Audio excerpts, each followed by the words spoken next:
Bo día. A ver, está bo día e hai xente, eu necesito escoitalo. A ver, bo día. Bo día. Así me gusta.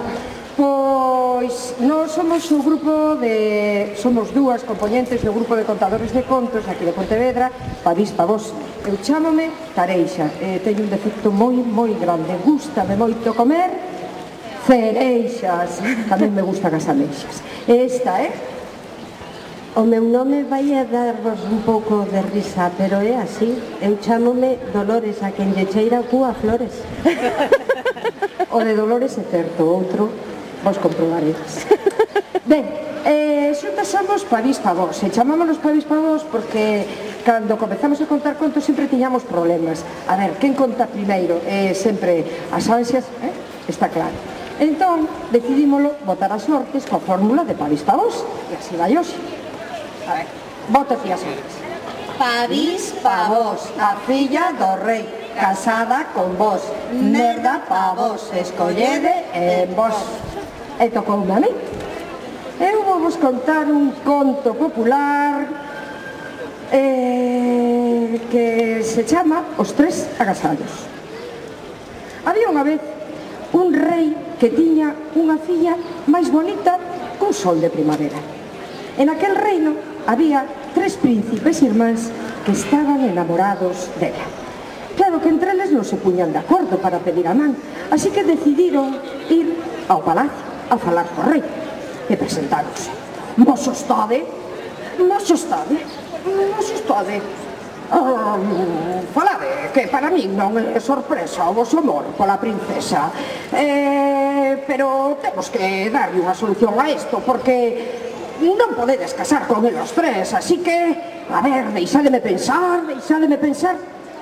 Xa sei, traeredeslle cada seu agasallo, pero tedes que pensar unha cousa, non a ser algo grande, tampouco vai ser unha cousa pequena. Xollas e roupas non van ser, esas cousas sobranlle a filla dun rei. Tedes que pensar que la vai casar co aquel que a logre emocionar. Ao escoitar estas palabras, os 3 príncipes decidiron salir de viaxe para buscar aquel estrano agasallo. Cabalgaron xuntos e ao chegar a un punto do camiño o irmán máis vello pensou: saímos os 3 xuntos, veremos sempre as mesmas cousas e non haberá ocasión de elixir. Así que lles propuxo aos seus irmáns tomar camiños diferentes e acordar un día para encontrarse naquel punto. O irmán máis vello colleu o camiño do norte. Terras frías, xente cun carácter moi pechado, e por máis que buscaba aquel agasallo non o topaba. Un día, pasando por un mercado, escoitou: alfombras, alfombras, vendo todo tipo de alfombras. El achegouse e mirou aquel posto. Mozo, mércame unha alfombra. É unha alfombra voadora. Poderás chegar onde ti queiras en moi pouco tempo. Aquel príncipe non o pensou máis, gastou canto tiña en mercar a alfombra. Prescindiu do seu cabalo e volveu ao punto onde quedara cos seus irmáns. O irmán do medio quedara así polas zonas do centro e visitaba moitas vilas onde había moitísimas festas, pero os postos de cousas eran sempre os mesmos. El quería algo diferente para conquistar aquela princesa. Un día, cando estaba na pousada, aínda na cama, formouse un mercado naquela praza e escoltou un vendedor: anteollos, anteollos, vendo anteollos. O mozo non puido resistir a tentación, abriu a xanela e mirou.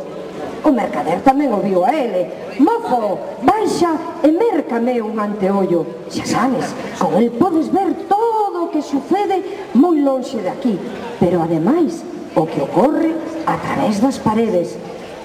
O mozo tiña diante del aquel estrano agasallo que buscaba. Mercouno e volveu en busca dos seus irmáns. O irmán máis novo era un home de moi pouco carácter, moi tímido, non se atrevía a preguntar, andaba tan desanimado que desistiu e dixo: va, pois a princesa seguro que non vai querer nunca casar comigo, así que vou buscar os meus irmáns e fora. Andaba tan canso, que atou o seu cabalo á beira do camiño e botou a dormir. e soñou coas palabras do rei. Pensade que a princesa non vai casar con aquel que lle traia unha cousa grande, nin pequena, sollas e roupas non poden ser. Mazá, mazá da vida, vendo a mazá da vida. Aquel príncipe fregou os ollos e confundiu aquel sono coa realidade, porque diante dele estaba un home que lle repetía: mazá, mazá da vida, mozo, mércame a mazá da vida, a mazá que se unha persoa enferma está, con cheirala curará. O mozo seguía fregando os seus ollos e non podía crelo. Tiña diante del aquel agasallo que tanto buscara. Gastou canto tiña en mercarlo aquel home e volveu onde os seus irmáns. Cando estaban os tres xuntos, falaban das aventuras que pasaran para encontrar os agasallos, pero ningún quería descubrir o seu.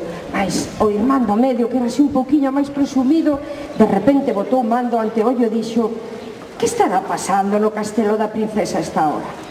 Colleu ante ollo, dirixiuno e... ¡Oh!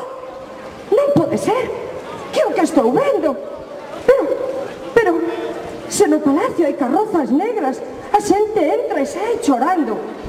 Tirou un pouquiño hacia onde estaba o cuarto da princesa e dixo: a princesa está na cama, o seu pai chora, a súa cara está branca como a neve, que pasará? O irmán máis vello abriu a alfombra, os tres irmáns subiron nela e en moi poucos minutos chegaron ao palacio da princesa. Entraron na súa alcoba, o irmán máis novo levaba na man a mazá da vida, achegouse ao leito da princesa e puxollo diante. A princesa cheirou, ele insistiu, a princesa volveu a cheirar outra vez máis e... recuperou a saúde. A alegría foi tanta no palacio que o rei organizou unha festa de palacio que durou 7 días e 7 noites. Pasado ese tempo, o rei chamou os príncipes. Teño ante todo que darvos as grazas polos agasallos que trouxestes para a princesa. Cumpriron as condicións que eu vos puxen. Ademais, serviron precisamente para que recuperase a saúde, pero estamos co mesmo problema de sempre. Ela non pode casar cos tres. A ver, falade, explicádeme como foi. Mas ostade, dixo o máis vello, eu quero significar que se non chega a ser pola miña alfombra voadora, non chegaríamos a tempo de salvar a princesa. Mas ostade, eu non estou de acordo. Como saberíamos do mal da princesa se non chega a ser polo meu anteollo?